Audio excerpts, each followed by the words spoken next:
I thought to myself, saying, God, is this something that I really want to do? I'm moving from an MNC to an Indian company.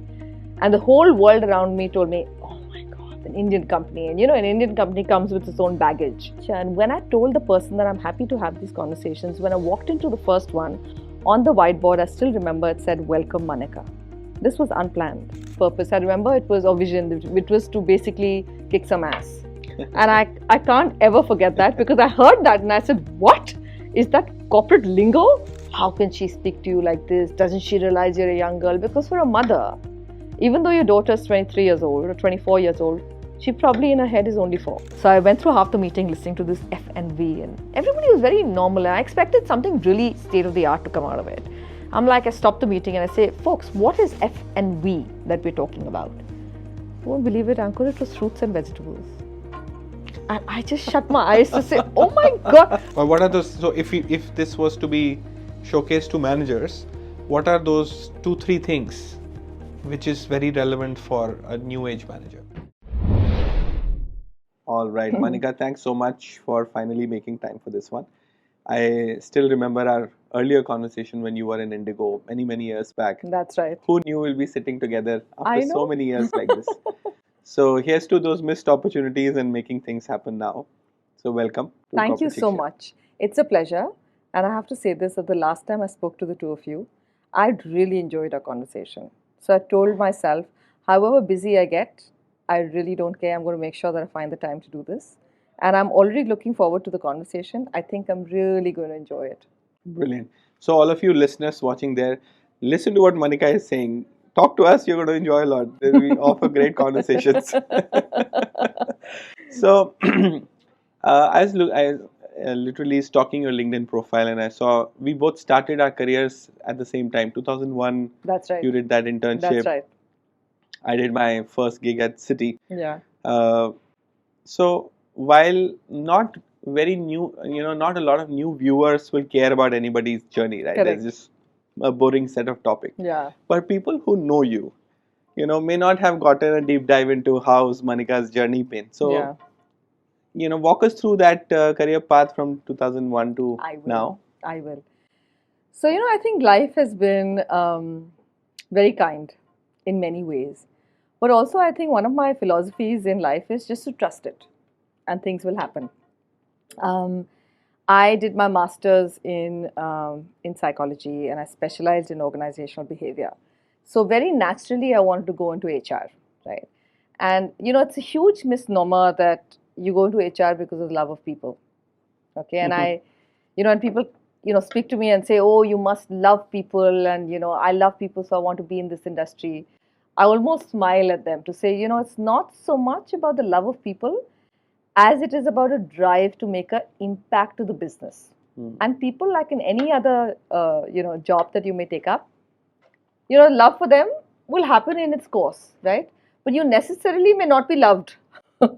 That's also something that I think people need to realize. So very early on, I decided that I want to do HR. My first internship was with GE, and I was very fortunate because I had my first project was to design the recognition program, and it was such a success that a few years ago I was speaking to someone from GE, and I was so happy to learn that some of the recognition programs and what they were calling them hadn't changed.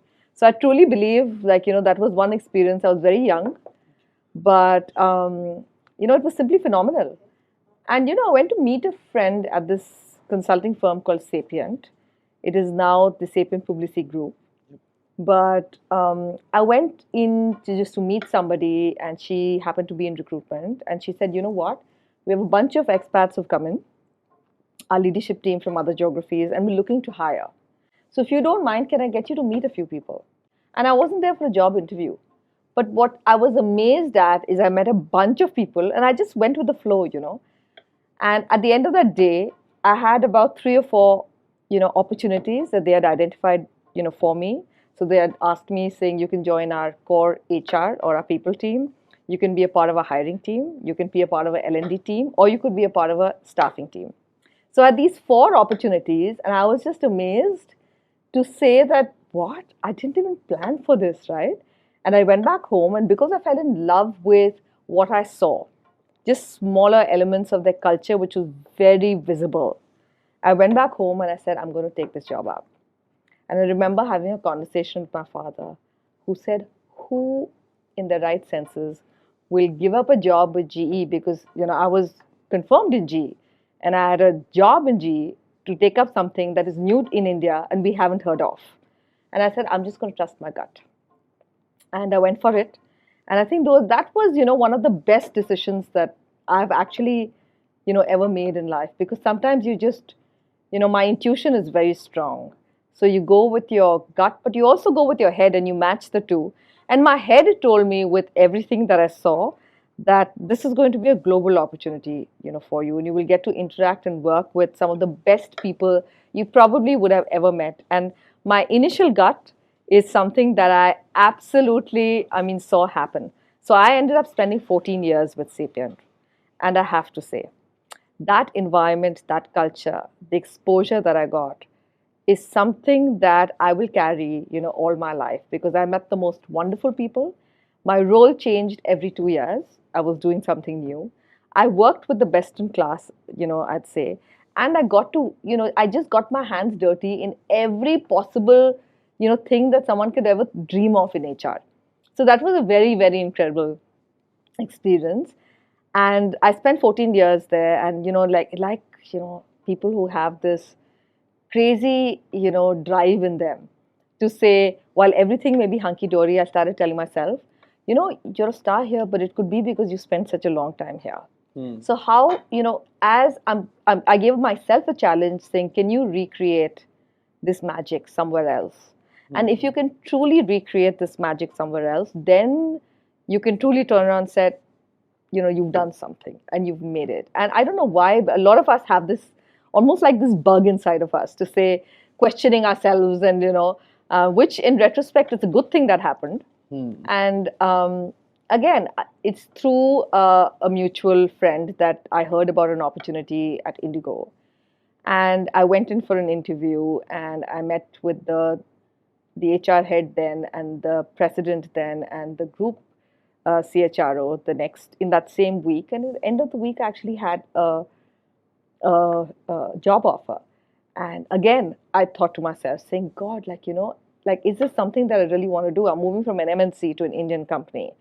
And the whole world around me told me, oh my God, think about this. It's an Indian company. And, an Indian company comes with its own baggage.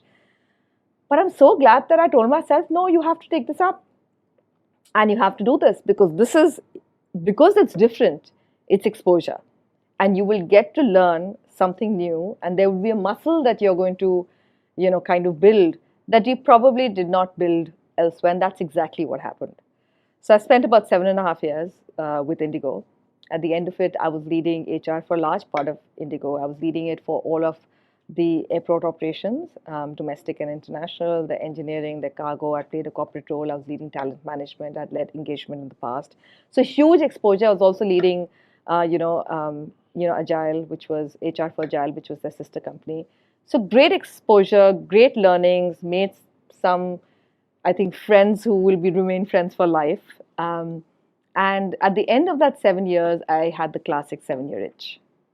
And I said, this is a very large company, and I've reached like the number 2 position, which in many other companies would be the top job, but I have to, do something new now.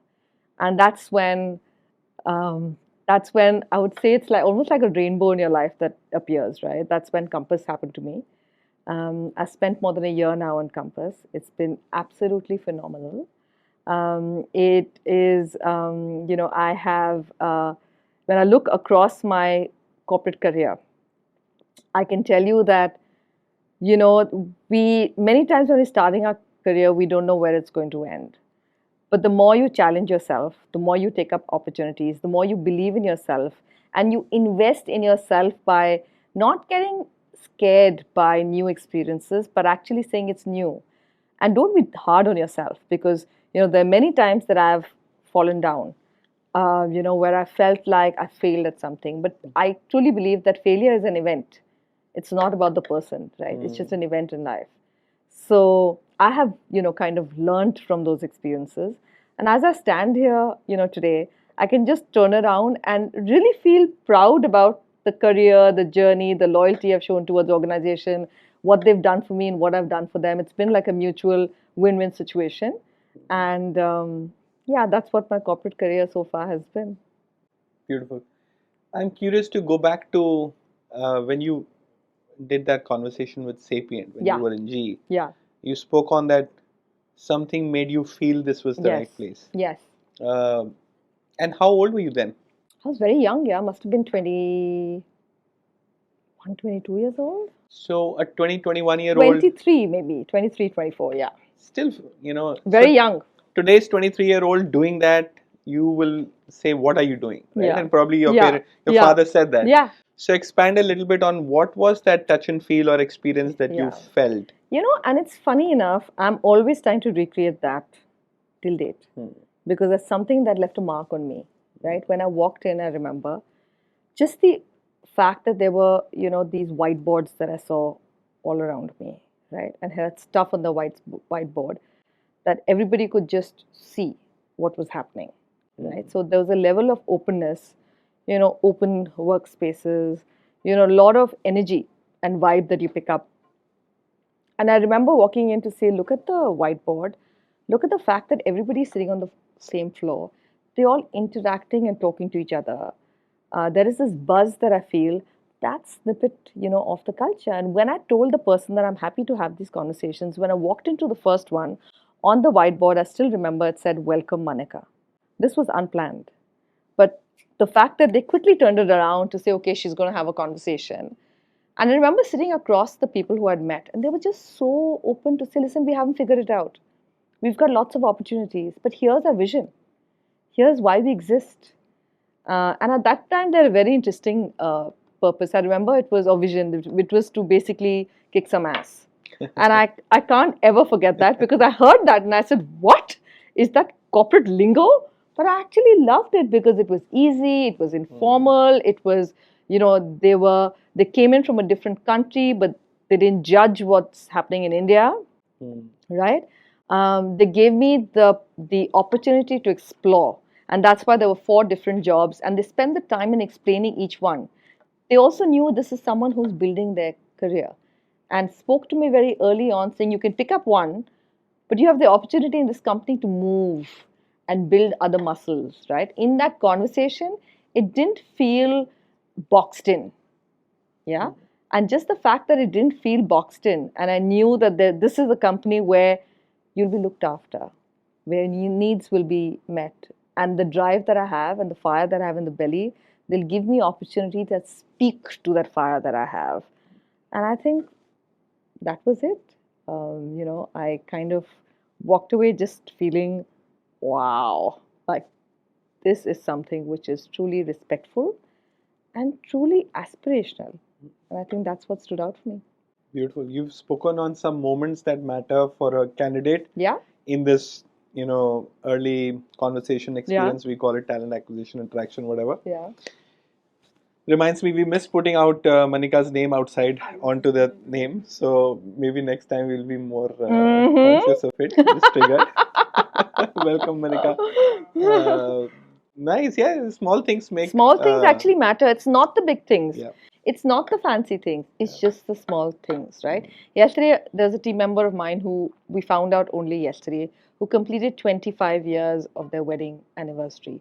He had asked me for leave a day before, and I said, of course. I never asked him, why do you want to go? That's personal, right? But the minute we found out, we sent this big bouquet of flowers to his house from the team. And last night, he messaged me, and it was something so small. I just said, let's send him flowers and let's celebrate with him, right? We didn't even know. And last night, he said, I cannot tell you how much it mattered to my family and to me that, you all sent something or you all said something, right? That was a very nice note that we sent. And it truly made a difference. And I was thinking, saying, shucks, it's actually the small things. It's what you do for people, how you treat them, how you speak to them, right? Today, I will, someone is disrespectful for me, that's a compromise. That is something which is unacceptable. And my mantra in life is speak to others how you'd like to be spoken to. And it's really those small things. Are you making a candidate wait for 3 hours, right? Even if there's a disruption that happens, when candidates come in, everybody's in meetings, how do you make that candidate feel? As a recruiter, how are you pushing in information or giving them a feel of the place, right? In today's generation, they're looking for things like that, right? They're looking for the culture. They're looking for, tell me about the flexibility that I have, or what technology are you folks working in? Or tell me about the reverse mentoring or mentoring opportunities here. Like, how am I filling that gap in? How am I truly giving information which is made for that individual? And what is the experience I'm giving, even though I've messed up somewhere? But how am I filling that in with things that actually matter to that individual? Because one size does not fit all. And I think the minute we recognize it and be flexible, that's the need of the future. Curious to go one click behind. Yeah. How did you land the GE role? How did that internship happen? It happened through me seeking out and reaching out to different people. And the then HR head kind of called me in for an interview. And I met with her and it kind of just worked out. And I had a very, very good mentor in my first job. I have to call it her out because she got in touch with me till even like 2 years ago. She was my first mentor. She was a toughie. She was really tough. I remember once breaking down in the workplace because I'd created something and she said, this won't work. And I created something again and she said it didn't work. And it was 10 o'clock at night. I remember going into the breakout room and I just burst into tears because I was fresh out of college. I came from a very, very sheltered household. Nobody had pushed me so much against a wall. I was very, very, confident that in everything I've done so far, I've really done it relatively very well. Now, how is it that I'm tripping up on something so small and I can't do it? I've tried once, I've tried twice, I've tried thrice, and she has still pushed me against the wall and said, unacceptable. And I burst into tears saying, I felt like I was in school. How do I manage this, right? And I felt really, really, I remember going back home and weeping to say, oh my God, this is really tough. And my parents sitting there and saying, you don't have to go in from tomorrow. If it's so uncomfortable, you don't have to, we'll get you something else. Parents being parents. And I said, no, I have to go back in. How can she speak to you like this? Doesn't she realize you're a young girl? Because for a mother, even though your daughter's 23 years old or 24 years old, she probably in her head is only 4, right? And I remember like next morning, I felt really guilty because I told my parents. I woke up and I got ready and I was living in Delhi and GE at that time was in Gurgaon. And Gurgaon was really far off. So we used to get onto the GE bus and we all used to go to, and I remember during the drive and I felt really guilty saying, oh my God, I hope my parents don't end up calling her or something. Like, I was so nervous because that's how parents can be. And my father was in the corporate, industry, like he was in the corporate sector. So I was like, this is really scary. I hope they don't do anything. And I went back to work and I was working quietly and she came in and she saw my face and she said, is everything okay? She recognized that. And I looked at her and I said, no. And that's the confidence that I'm so proud that I could stand up and say no. And she said, what's wrong? And she took me to the cafeteria. There are these little breakouts. It wasn't even a cafeteria with tea, coffee, which I really liked. Pantries. And like a little baby pantry and you had high stools to sit on. And I sat there and I burst into tears. And I said, I don't think I can do this. And she was so shocked. She was like, what? If anything or anyone, it's actually you who can do this. And I was like, no, I'm messing it up. I don't understand it. And she first heard me out and then we broke the problem down. And then it was so sweet because, she apologized for making me feel that way. But she felt I was pushing you because I felt you could do it. And, at the end of that next day, actually I turned it around. But those 2 days felt like 20 years for me because I didn't sleep properly at night. I was really stressed and all of those things that, you get anxious, right? But the fact that I could go up, I could tell her, what beautiful lessons. You have to have the courage to go and speak. A lot of times we end up keeping things inside of us and then it becomes this big hairy monster and half of it is not true, right? And may make you to take decisions which actually you don't need to take and you're missing out on something. And the other person who, I was just a trainee, I was an intern, but she listened and she listened very patiently and she helped me break down the problem and helped me and gave me the guidance where I could see a solution for myself. She never gave me the solution.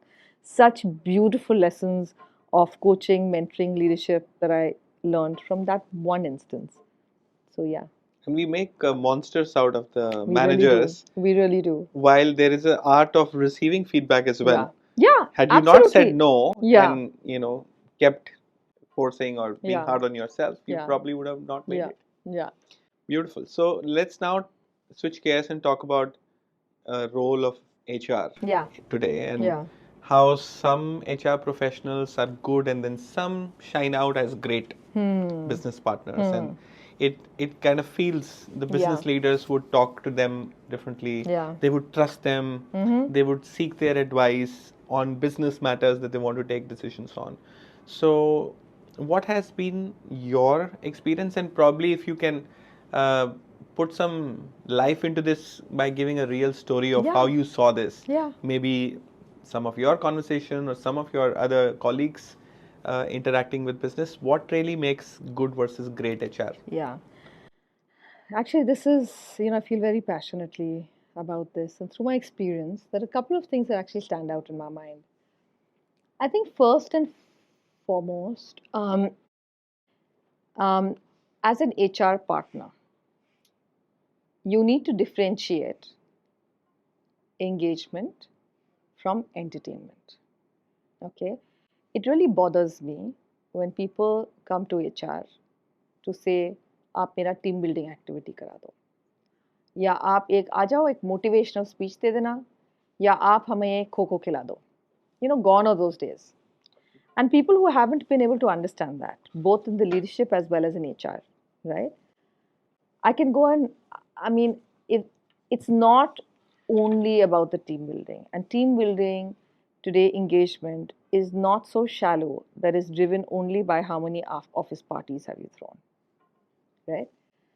So to me, first, it comes from the difference between that engagement and entertainment and really understanding your role. To me, HR is a business role as well. I think what you're doing as HR and what your role is, if you think you're going to box it in to say, I only do this much and everything else is the other specialist within HR, that's your first sign of failure. As an HR partner, you need to have a your first responsibility. It's not an expect, it's a responsibility that you need to dive deep into the business to understand the business. Their pain actually is your gain. You don't have to go with a menu card. I always tell my HR partners, the smart ones, the great ones, are the ones who understand that it's not a menu card that we offer 5 services. They go in equipped with the skills to ask the right questions to be able to identify the problem. And once they've understood the problem, validate that with data, and then come up with a customized solution that actually works for that. That is when the business will start having trust in you to say she or he, they're one of us. They've understood, they have come up with something, they've got our buy-in, they're working with us to implement a change in the organization which is actually impacting my productivity and my business results. At the end of the day, if HR starts thinking about first the client as in our people, and then thinking about our external clients and thinking about the consumers, the entire game of HR will change, right? So I think the third thing, and you would think that it is understood, the great HR partners, right, are constantly challenging themselves with skills for the future.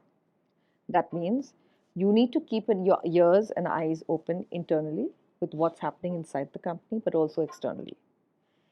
Today, a simple example I'll give you as an HR partner. If I'm interviewing someone, through that conversation, I'm also building my industry knowledge.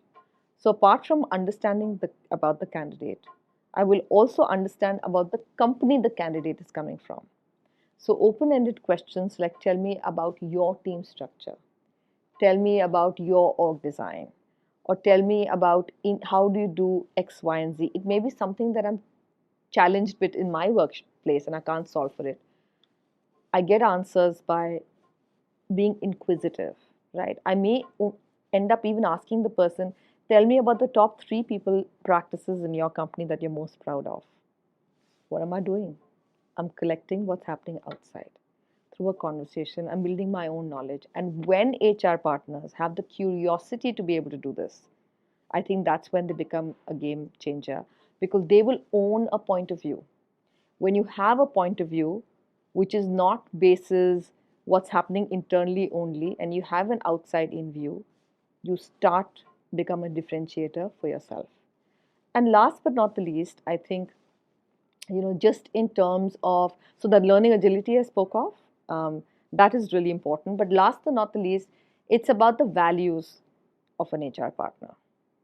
The great ones don't have noise associated with them, which means, yes, you're a confidant, not really confident, but a confidant. Yes, you um, know how to, navigate. Sometimes in the workplaces, you're having to deal with people's personalities, but you're apolitical. You're not adding to things which can get complicated. You're actually taking away from it. You are being able to separate out how you are as an HR professional with the fact how you're making friends in the workplace. And these are all sensitive things. It's all behavioral, right? Um, so I find your values in terms of how you're also upholding, and this can cut across industries, but I'm calling it out more for HR because, believe it or not, there is that extra weightage that we hold in terms of the culture, in terms of, what we expect in the organization, because you're shaping that, you're playing a very active role in shaping that. So I think values itself is something that I'd like to call out, saying that's where I've seen the difference. Um, I'll give you a story about an individual who I have seen really, change her game. This is someone who I mentored. There are many, many people who I've mentored, but this particular person comes, in mind. First, I always believe you should always have a dream, right? Something like you can be a good HR partner and you can be very happy. You can be someone who's constantly challenging yourself and you can, wanting to become great. So first the drive needs to be, the will needs, like, you need to have a dream. Without a dream, what is there? This individual came from a very small city, right? She came from a very small city. And when she came in, from an HR perspective, I didn't think very, very highly of this individual because the domain clearly wasn't quite all there. But what I loved was the ability of that individual to constantly seek, which means every presentation that happened or every meeting, every business meeting would come back and say, what could I have done differently, right? Brilliant. And I think that's great. You're not taking it personally, you're taking it with the fact that I have to become something. Like there is a bar that I have and I need to reach it, right? Not the literal bar. The second one was what I really noticed about this individual was, this you have to have a learning agility, which means you're constantly challenging yourself. Whether it is external industry forums, whether it is pushing herself to say, how can I go and read something, right? See, a lot of times people think the responsibility of teaching me is the organization's responsibility. I don't believe that one bit. It's actually your own responsibility. Yeah. We may provide you with an environment, but there are a couple of things that we're doing, but that can't be the only thing, sure. Right? So you become, that person became a seeker. The third thing which I really liked is you can become a seeker and understanding what's happening around you. But if you don't bring that back in your own business context, what's the point of that knowledge? So you bring in new things the company doesn't ever has seen before because you've challenged and understood what the business problem is. And you've said, is there a different lens that we can see this with? You need to be able to see things from the balcony, right? And this individual started doing that. Instead of being one of the dancers, could stand in the on the balcony and look down and say, here's what I'm seeing, this is what I think we should be. That's a great art, right? To be able to watch from a distance and start connecting the dots. I really kind of value that. Fourth is having the grit to be able to constantly change your role. Trying new things. I'm doing something now. I've done it for 2-3 years. What else can I do? The attitude became, it's not about role change also. In this current role, what else can I do? Can I contribute there? Oh, complement project is there. Can I do an action learning project? Can I do a business project? I don't know, but can I do it? Because when you come out of that business project or that action learning project within HR, you'll know much more than you've ever known before. And the last bit, within HR, our jobs can be really difficult. A lot of times we're having to take very hard decisions. We also end up being the brunt of a lot of things that are not working in the business. I can't deliver this, log nahi hai. I can't deliver this, HR said that we don't have the budget for it. I can't retain that person, HR never gave me, that increase. I can't do X, Y, and Z. Oh, hello, you're meeting expectations. I had said you're exceeding expectations. HR made it meeting expectations. So, we get the brunt of a lot, which I don't think we truly deserve. But having the ability to also have a lot of fun in this crazy job of ours is another thing that I saw in this individual. You take the bad and you turn it into good, and you really enjoy the experience. At the end of the day, it's all about the experience. I think those are the things that truly stood out for me. So I'm going to call her out. You've left me with so many thoughts. I don't know where to anchor this to. Um, but in terms of this sense of curiosity and the I think evolution of person to become a seeker also takes its own journey, right? Yeah. Um, and I'm also connecting with one of the previous organizations, Sapient, where as corporate shiksha, we have a virtue of seeing different quality of talent coming in. Hundreds of companies sending their people, and in learning there are three kinds of learner. One is that top tier, which is very, very curious and seekers kind of thing. And we jokingly say that if we were to charge them for the number of questions they ask, they'll be paying a bomb. Yeah. Right? They make the most out of it. Yeah. Is it possible for a leader or an organization to convert people into that level? Or you can just find them? What's your view on that? No, I truly believe it's the environment also. It's a combination, right? So, you hire people or you grow people. I now firmly believe in the build model as well, right? Which I think needs to be the first model where you're constantly growing people. When you're constantly growing people, because they're the ones who are going to take up important roles in the organizations in the future, you need to create an environment of things that you think we will need, not only today, but in the future. So, for example, you value innovation. That means you fund projects in the company, which means your recognition processes in the company call it out. Saying, I recognize for innovation, for people who are coming up with ideas and actually implementing it. Very easy thing to do in organization, if you value it, right? So I actually think the reason I'm saying it's in the culture is because when people start asking questions and are curious, simple thing like in a meeting, if there is an individual who's asked me 10 questions, I can walk out and either I can tell the individual, this is fantastic. I am so glad about the questions that you asked. Or I can go and find the manager to say, person has a problem, made my life difficult in the meeting, check this person out. Yeah, there are two ways of doing it, and let me see, I've seen both ways. Even which one today, you've seen more? Actually, the first one. So I've been blessed in environments where asking questions is okay. In fact, we start our meetings by saying, there is no good, there is no right, there is no wrong question. There is no bad question. So what are you creating? You're creating an environment where it's safe for me to ask the dumbest thing. It's okay.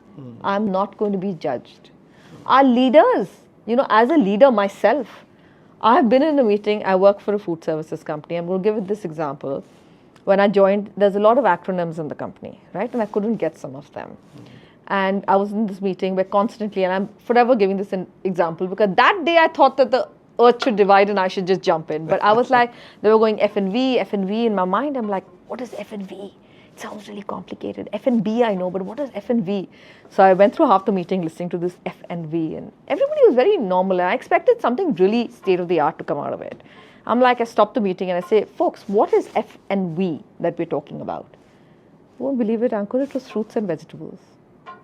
And I just shut my eyes to say, oh my God. But everyone smiled. They didn't make me feel like, how dumb are you? But we all had a good, hearty laugh. And they were like, we're so sorry because we don't realize that someone who's not coming in from the industry will actually not know it.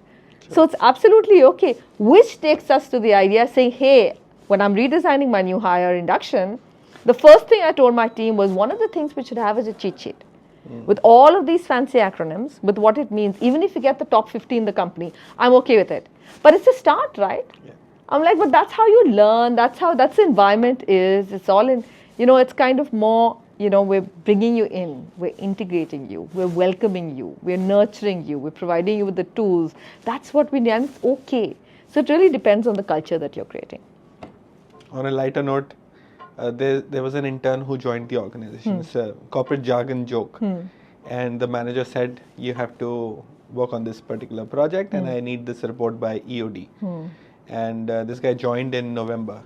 He said, wow, plenty of time to complete this by end of December.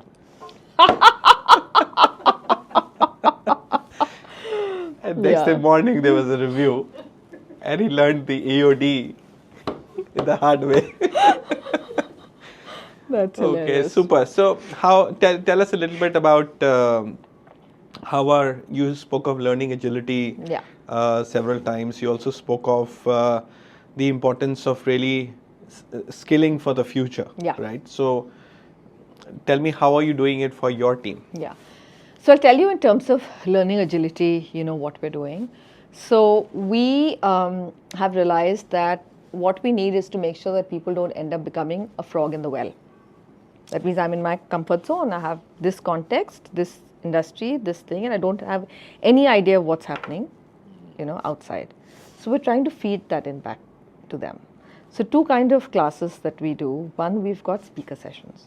Best learning is, not like when I'm not all the time putting you into a classroom situation, because those are hard days, long days. But the best way to learn is when you hear from someone else's experience, and when someone else comes in and is telling you what's going on in the industry, right? So we've had topics on AI, on technology, on startups, because there are so many startups that are, the startup eco world is just, different, right? Requires this different grit and determination and, fire. But, what are those qualities? What are those skills? How do they manage to do that? What do you mean by entrepreneurship? How do you, bring that back in the workspace? Any new area we pick up, we get an expert in, and we feed that back. At least from a knowledge perspective, you're 5 steps ahead than where you are, right?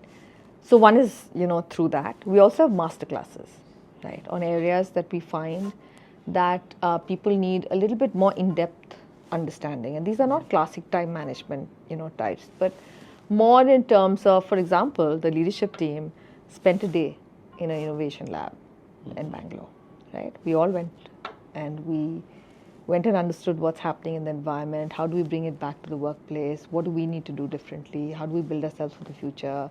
What are the projects that will ultimately culminate into? Those are the things that we're constantly talking about in our departments, right? For example, in, let's say, an HR, right? I'm making sure that different people get exposure to different forums, and it is go and attend this program, or go and now learning like through what you're doing as well has become so much more accessible, right? Than when it is how it was earlier. You had to go in physically to a class, and today that is not what it is. Every time in our meetings, we're constantly, we've made it into the way we work, saying first, before we design anything, we understand the problem inside the organization with data. But as a part of the process, we have to go outside and understand what's happening outside as well. To me, if I'm trying to redesign a process, if I'm constantly saying go outside and understand what's happening in the industry, different industries, and come back with that, that's such a simple way of learning, right? You're keeping abreast with, what is happening around you. Simple things that we were a library on, all the latest books. Well, like go read, right? People who read, who have the time to read, or have a hobby to read. And, nowadays, I don't expect people to pick up a book and read, right?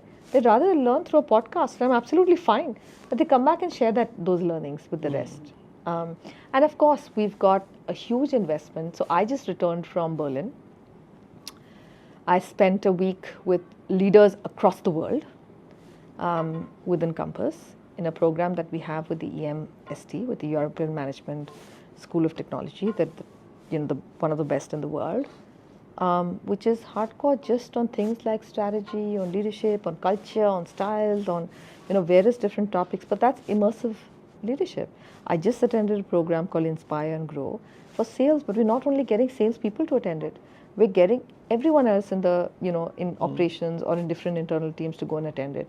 We're constantly doing programs, which are, the good part is because we're a large global company, we get all of these things from other parts of the world where we're recreating things with a global mindset, in mind, and getting it back to our people to say, here's how we're constantly growing, and here's how we're constantly helping you think differently. So lots and lots of programs in place. For example, I think, and this is a very classic example, I keep when I'm mentoring, young people on my team or mentoring whoever on my team, I'm saying, the kind of conversations that you're having. Manika, I hate networking. I don't like going out and meeting new. Right? It's very classic. Yeah, we all went classic, through it, right? And I'm like, yes, but you have friends? Yes. You go out on Saturday with your friend? Yes. Okay, so in that 3-hour conversation, do you think one bit of what is it? What's going on at work? Are they working? Yes. What's going on at work? Hey, listen, tell me about this, in your workplace, what kind of leaves do you all have? Because you're redesigning the leave policy. That's all it takes. You don't have to network, go to a fancy event. You're just asking, right? Or you're just saying, tell me about a new training that you attended. Hey, what happened there? What did you... In my friend circle, our conversations have changed dramatically over the years. So I still try and bring some of the spice back to it. But you're constantly knowing what's happening outside of us, what's new, what are you doing on this topic. Someone has some experiences, to share about what they've learned. We're constantly, now WhatsApp world, it's like university. Constantly now it's getting overdose of information, but pick and choose the one. When you have some time, even if it's on the car journey back home, listen, you don't want to read. I mean, go to Audibles and just download the book. It's so much more easier when you're on your walk to be able to do that. Like, so now I think with technology, it's changed dramatically in terms of how information can come to you, cater to what your needs are. So I find it far more simpler, and it's really about what I've seen work is when you're constantly reminding people about the importance of it. Remember, we're in a very busy world. All of us have very busy lives. And nowadays, what I find is even to read or even to understand what's happening outside, for that 30 minutes, people struggle with. So I'm constantly having to remind and talk about the importance. And when you start recognizing and you see the difference that it's making to people when they have that subject matter expertise, automatically people realize that. At least I've seen that. And the good news is the new blood that's coming in, their level of the need to seek is so high, right, that it's naturally also going to happen. Where as a company, as an organization, you have to make sure that you're feeding, their interest and their needs. So that's how our philosophy is also changed to making it absolutely a more learning-oriented culture and organization. I'm so glad that you said all this. Yeah, because as a marketing plug, it brilliantly fits into our Corporate Shiksha Academy because we do the master classes, we do the outside in perspective talks and forums and everything. We also have the academy, which I feel so, because today people have their own different learning styles, as you talked about. Some folks are still with the book, some are with the podcast. So we have a library of a lot of videos, which is going to get added there. Yeah. They can, pick and choose. Exactly. Okay, I want to look at this leader's point of view, or this topic I want to do. But whenever they are doing just... And that's so beautifully, now that I have got exposure to this, the fact that I'm doing this, what does it become? Now 10 people will go in. Yeah.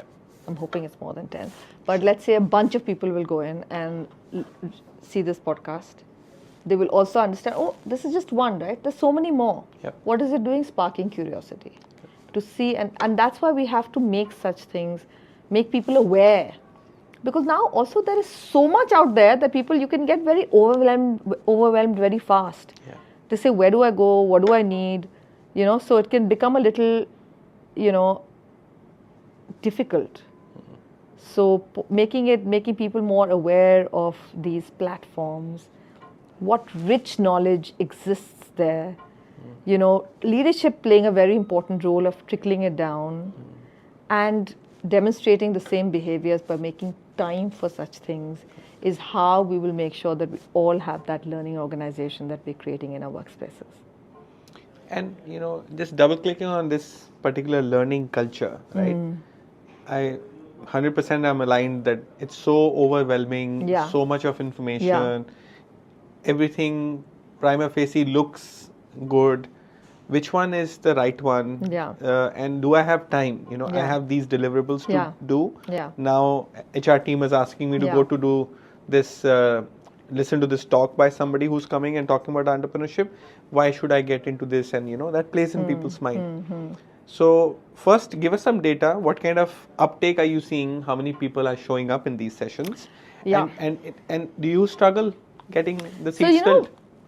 interestingly, we do this right in the middle of the office. Speaker comes in, so you have no choice but then everybody to get together because it's right bang in the middle. Oh, offline right there. Offline right there. And then we have everybody dialing in, right, from different places all over. We have 31,500 people. A lot of our frontliners may not dial in, but a lot of our ops managers, etc., do definitely dial in. And the minute, so we send out recordings as well, right? And we send out polls, and we send out immediately after we get some data back in, we get some excerpts. See, you need to build the feeling that shucks, I missed out on something which is of great value. Because the more people find it valuable, the more others, it's just the way we are, right? The minute you have this thing called FOMO, what you attended this and everybody else did, the leadership attended it. It starts from there. I'm so proud to say that my leader, my managing director, makes it a point to attend all of these. The minute he's standing there and he's listening and he's interacting with whoever the guest speaker, and we have young people who are coming in, right? It doesn't have to be that traditional full white hair coming in to speak to us. We have young folks who started startups and coming in and telling us what they've achieved. It is mind-blowing. Yeah. When we were that age, I didn't see much of that. And now to be able to see them being so successful, you just just feel so proud. And when they speak of their challenges, your challenge suddenly seems really tiny, right? So it's really about the exposure. So I certainly see an uptake for it. Yeah, I've certainly seen an uptake. I don't have figures and facts on top of my head. How often do you do this? We do this, the masterclass once a month, the for all, the speaker session once a month. And for the leadership and other things, trainings are happening constantly on a weekly basis. So this entire week is, for example, something we call Inspire to Grow. Before that was something we call Mapping for Action or Leadership for Action. It's constant. Our training department is, I have to say, it's like on an overdrive. We're constantly meeting needs of the operations team, but also in general, we've made sure that we're tying in a lot of the needs that have come in through our talent reviews back in terms of what we need to design. But I do have to say, because we're constantly on this learning thing, I'll tell you, for example, if I just had to give you a feel of it, next week we're doing something on mental health, where we have trained professionals coming in and organization-wide. It's just a series of learning sessions on mental health. After that, I have a mentoring workshop, very different, but how do you, today even I can learn a thing or two on how to become a better mentor, right? So I feel like it's a continuum, right? You're constantly learning. Yeah. So how do I equip people? So we're doing something on mentorship. Right after that, we're doing something on building great managers, right? It's a 2-day course that we're creating to say, how do we equip people, right? How do you understand your role starts from the time the candidate is walking in to the time that candidate is transitioning either into a new role or out of the organization. But what are the skills that we look for? What is growth mindset all about, right? We're doing things on that. We're constantly doing programs on culture, on, we're a purpose-led organization, so how are we trickling that down, right? So interactions with what is purpose? How does it help?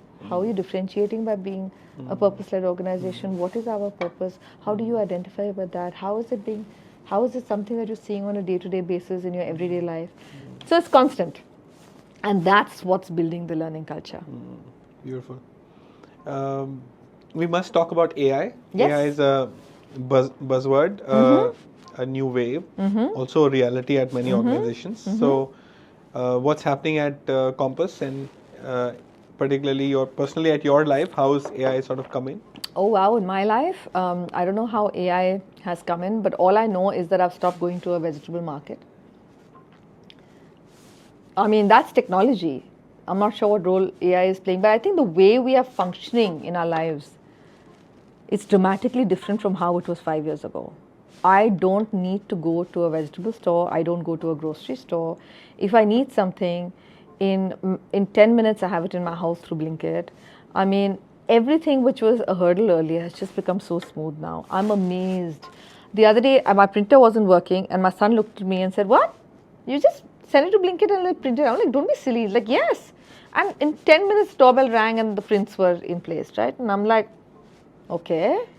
Like, this is very interesting. I'm constantly speaking to bots. Very rarely do I get into a person who's at the end of the line. I sometimes look for that person. I want to have a conversation, but everything is cut, cut, cut, cut, cut, cut. I don't know. I just feel like it's a completely different world, out there. I mean, the fact that even when I'm going to do a doctor's visit, I no longer need to take a helpline. Like, I don't call a helpline. It's just all automated. My reports are coming back. I have the central place where everything is.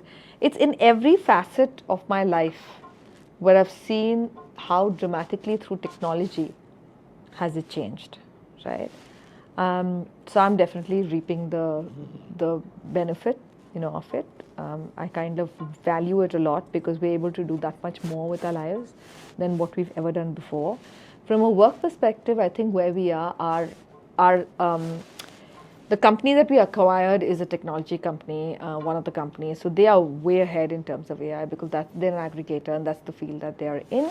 I think currently AI is something that we're all exploring. We're learning more about and we're trying to run more projects to understand how it will impact our work. But I can give you an example of HR. While I think AI is the new thing out there, but also you can't jump straight to AI until you have your foundation really strong. And I think more and more, instead of going after the new shiny object, that's what I call it, the SOS, shiny object syndrome, right? I love this example that I heard where there was this company who their HR head went and said, oh wow, that's a new app that can do this, let's get this, let's get this, let's get that. There were all these shiny objects in the market. And then for the employee experience, their phone looked like some 20 apps and they were like, what the hell, right? But that's the SOS syndrome. But I think right now we're in the curiosity stage. We're also trying to get our foundation really sorted. So I am automating the entire life cycle. Most of it is already done, but we first need to stabilize before we bring in the AI and the bots and all of that. But that is exactly what the future is looking like. I'm constantly, having conversations with our CIO to say what is that future of HR going to look like, and how do we make, what's the future workspace and workplace reality going to look like, right? And that is something that we're working out in a little, and I would say now to the next 3 years, where we will see that change. For me, it's, we've got some great, we don't have the normal, I mean, we're spread all across India. It's all geofencing, we have automated attendance, all of that is great. But how do we move ahead? When my employee has a query, how do I make sure they get all the information that they need very simply, very quickly, and, just how can they access that, right? Today they don't have to struggle. And my entire intent in terms of philosophy is how do we create a very simple but a very extraordinary experience for our people. Where just like how I explained in my work, in my home, I don't need to worry about all of these irritants that were there outside. I couldn't stand it where I'm at work and my house help would call me to say, Didi, bread nahi hai. Right? That's just, it just throws me off. I'm like, all my meetings, the child wants something and ye teen cheez to hai nahi, to kaise banaye uske liye, right? And then the whole guilt factor of a mother saying, no, my child has asked for something. Those 3 things have to be. Now I'm distracted because I want to quickly run home, go to the market, buy all of these things, make sure that it gets prepared, right? Today I'm like, fine. Usko bolo Blinkit se manga lega. It's just so easy. Same experience to my employees. Don't worry about the irritants. We'll have it all figured out. So that's the future, and I think that's how AI is going to help us. I'm curious to get your views on the 2-day thing that you're doing about. We have a program on the New Age Manager as well. I think that's a very, very critical element for a workplace to really become a great place to work. So can you give us a synopsis on what that program is? I can. Or what are those, so if this was to be showcased to managers, what are those 2-3 things which is very relevant for a new age manager? I think a new age manager first needs to understand the fact that employee experience and retention is owned by you. So understand what you're accountable and responsible for. Second, you need to understand how to build your muscle to become a new age manager, which is you're not only focused on tasks. A lot of times managers get confused with supervisors, which is I've asked you to do these 2 things and that's what you're going to do. No. You need to create, first you need to understand individuals, because once you understand individuals, you will recognize that the needs are very different. So A person on my team I know is very motivated by money, but person on my team is totally motivated by respect, and C person on my team is totally motivated by flexibility. All three are very different. But if I give recognition to all three, it may not matter, right? If I stand up in front of 100 people and say this person did a great job, it will matter to B but not to A and C. Yeah. So first you need to understand the importance of that, right? The second thing I think a new age manager needs to constantly be understand that I don't believe the war of talent is over. We may be over 1 billion people in India, but I'm sorry, when it comes to hiring, we're still always looking for people, and that is a reality, right? So how does the new age manager realize that it's very important for them to create the stickiness with the individual in the organization for a long term and not a short term? That's the visioning that you need to do, and marry the individual's needs with that of the organization. And sometimes they may not be a fit, and it's absolutely okay if the person decides to transition. It's okay, it's not the end of the world. But for others whose needs can be matched, you're the one who's going to match it for us, not somebody else. So now how do I help you to understand that? That means, first of all, you need to understand how you want to build your team. So a lot of people say that, oh, but I referred someone, as though they've done a great, favor. It's not.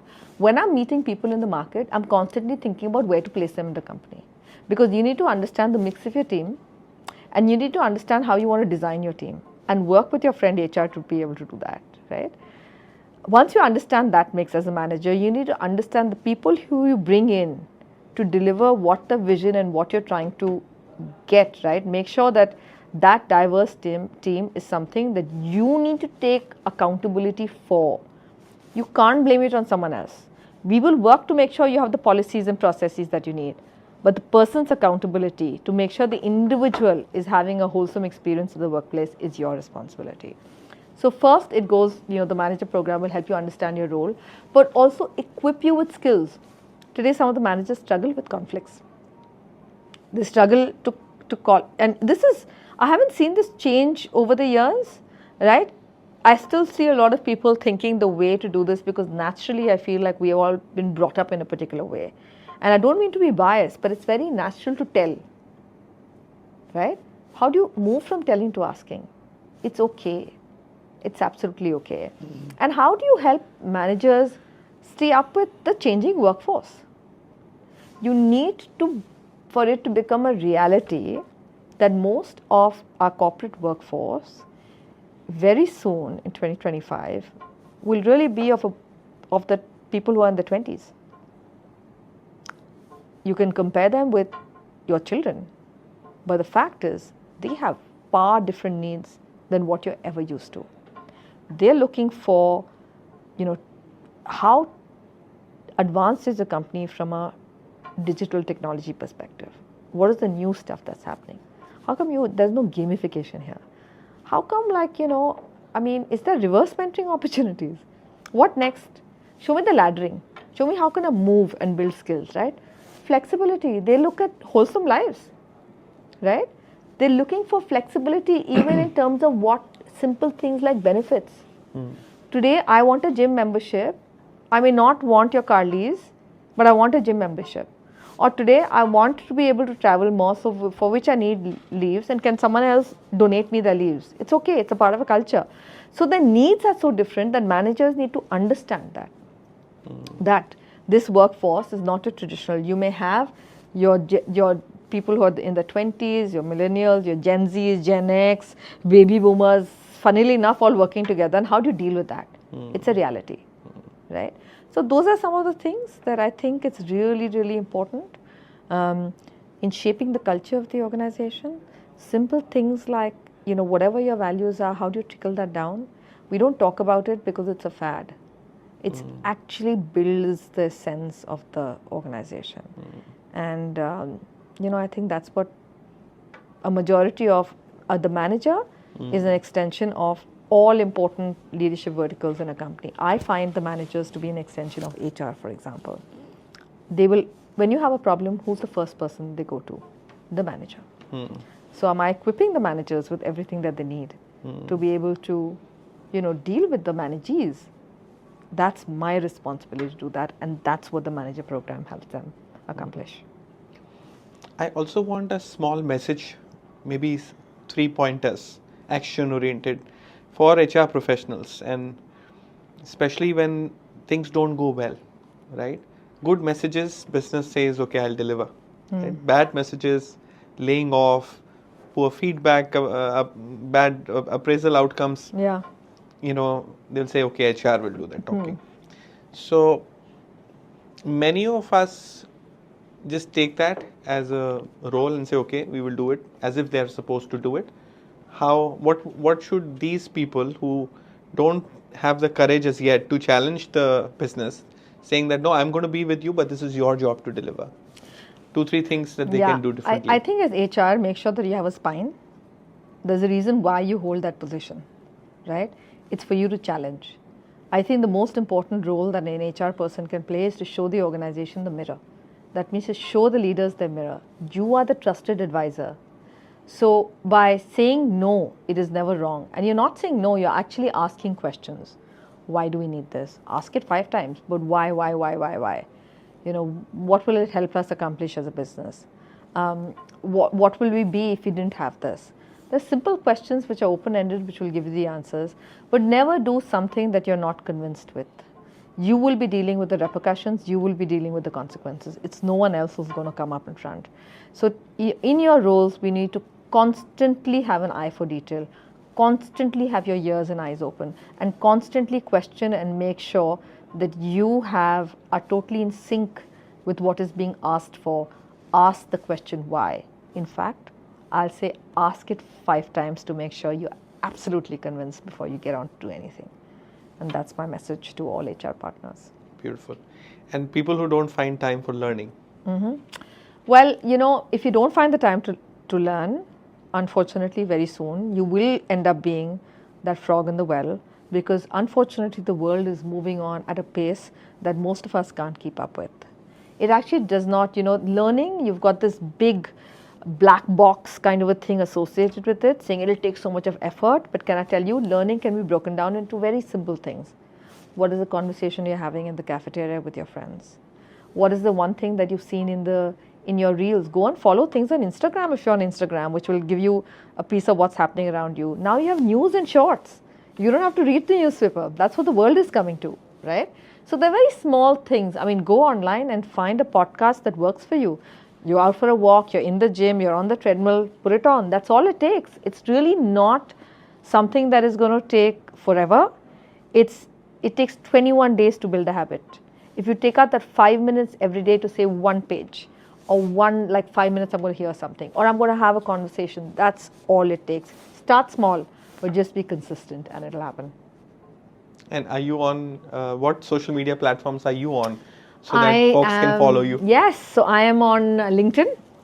I'm pretty active on it. I actually prefer that for all my communication mostly. I am very much on Instagram, but mine is not a public account. And I am, yes, my son makes fun of it, but just to remember birthdays, I'm on Facebook. So people can't follow you on Instagram. The 20-something generation, I did a poll, and significant majority was Instagram number 1. Yes. And Facebook doesn't even feature, Twitter doesn't even feature, LinkedIn thankfully does feature because they're interested in careers. But then, one of the challenge that I've seen this young generation also say is that most leaders will be on these platforms with a facade to look certain way, and that's not the real self. So some of them embrace complete vulnerability and they show their not so cool things as well, and people then make a real connection with such people. So what is your view about that? My view is that you need to be authentic 24/7. Just be who you are. A lot of times we're trying to be something or someone who we're not. Can I please tell you, it's absolutely not needed. Be who you are. That's when people like you the most. That's when you're accepted for what you bring to the table. So what you see Manika at the workplace or at home or on LinkedIn or on Instagram is me.